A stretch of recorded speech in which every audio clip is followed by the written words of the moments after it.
ദൈവത്തിന്റെ പരിശുദ്ധമായ നാമം മഹത്വപ്പെടുമാറാകട്ടെ. ദൈനംദിന അപ്പം എന്ന അനുദിന വചനചിന്തയിലേക്ക് ഏവർക്കും സ്വാഗതം. ഇന്ന് ദാനിയേൽ എന്ന വ്യക്തിയെക്കുറിച്ച് ചില കാര്യങ്ങൾ നമുക്ക് ചിന്തിക്കാം. അതിനാധാരമായ ഒരു വാക്യം വായിക്കാം.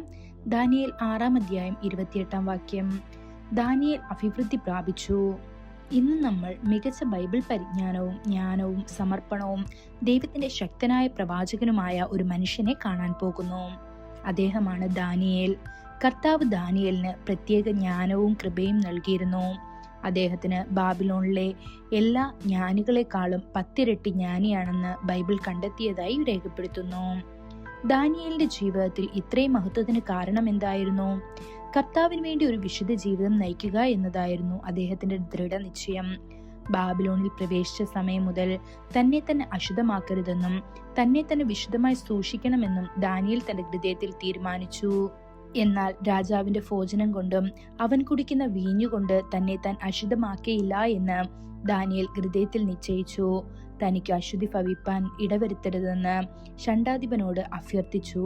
ഇത് ദാനിയേൽ 1-ാം അധ്യായം 8-ാം വാക്യത്തിൽ കാണപ്പെടുന്നു. ഒരു ദിവസം നെബൂഖദ്നേസർ രാജാവ് ഒരു അസ്വസ്ഥമായ സ്വപ്നം കണ്ടു. അദ്ദേഹം മന്ത്രവാദികളെയും ജ്യോതിഷികളെയും കൽദേയരെയും വിളിച്ചു വരുത്തി സ്വപ്നവും അതിന്റെ വ്യാഖ്യാനവും തന്നോട് പറയണമെന്ന് ആവശ്യപ്പെട്ടു. അവൻ അവർക്ക് മുന്നറിയിപ്പ് നൽകി, നിങ്ങൾ സ്വപ്നവും അതിന്റെ അർത്ഥവും എന്നെ അറിയിച്ചില്ലെങ്കിൽ നിങ്ങളെ കഷ്ണങ്ങളായി മുറിക്കും, നിങ്ങളുടെ വീടുകൾ ചാരക്കൂമ്പാരമാക്കും. ദാനിയേൽ രാജാവിന്റെ മുൻപാകെ ചെന്ന് സമയം ചോദിച്ചു. സ്വപ്നവും അതിന്റെ വ്യാഖ്യാനവും വെളിപ്പെടുത്തണമെന്ന് വാഗ്ദാനം ചെയ്തു. ദാനിയേൽ പ്രാർത്ഥിച്ചപ്പോൾ കർത്താവ് അദ്ദേഹത്തിന് രഹസ്യം വെളിപ്പെടുത്തി. രഹസ്യങ്ങൾ വെളിപ്പെടുത്തുന്നവനാണ് ദൈവം. ആത്മാവിന്റെ ദാനങ്ങളിൽ ഒന്നാണ് അറിവിന്റെ വചനം. ഒരു വ്യക്തിയെക്കുറിച്ചോ ഒരു സാഹചര്യത്തെക്കുറിച്ചോ ഒരു സ്ഥലത്തെക്കുറിച്ചോ ഒരു പ്രശ്നത്തെക്കുറിച്ചോ ദൈവം നിങ്ങൾക്ക് എന്തെങ്കിലും വെളിപ്പെടുത്തുമ്പോൾ നിങ്ങൾക്ക് ദിവ്യജ്ഞാനത്തിന്റെ ഒരു ഭാഗം ലഭിക്കും.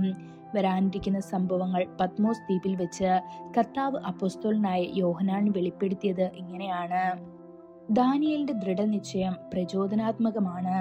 രാജാവിനോടല്ലാതെ മറ്റെന്തെങ്കിലും ദൈവത്തോടോ മനുഷ്യനോടോ അപേക്ഷിക്കുന്നവരെ സിംഹങ്ങളുടെ ഗുഹയിൽ എറിയണമെന്ന് ദരിയവേശ് രാജാവ് ഒരു കൽപ്പന പുറപ്പെടുവിച്ചെന്ന് ദാനിയേൽ അറിഞ്ഞപ്പോഴും ദൈവത്തോടുള്ള സ്നേഹം നിമിത്തം അവൻ തന്റെ മാളികമുറിയിൽ ചെന്ന് അവന്റെ മാളികമുറിയുടെ കിളിവാതിൽ യെരൂശലേമിന് നേരെ തുറന്നിരിക്കെ താൻ മുൻപ് ചെയ്തു വന്നതുപോലെ ദിവസേന 3 പ്രാവശ്യം മുട്ടുകുത്തി തന്റെ ദൈവത്തിന്റെ സന്നിധിയിൽ പ്രാർത്ഥിച്ചു സ്തോത്രം ചെയ്തു.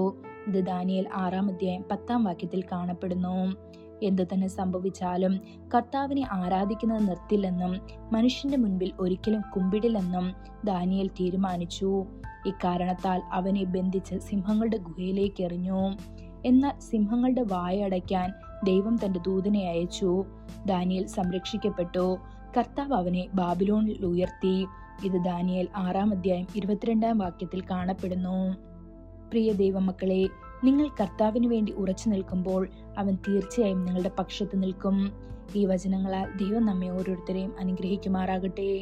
കൂടുതൽ ധ്യാനത്തിനുള്ള വാക്യം ദാനിയേൽ 12-ാം അധ്യായം 3-ാം വാക്യം.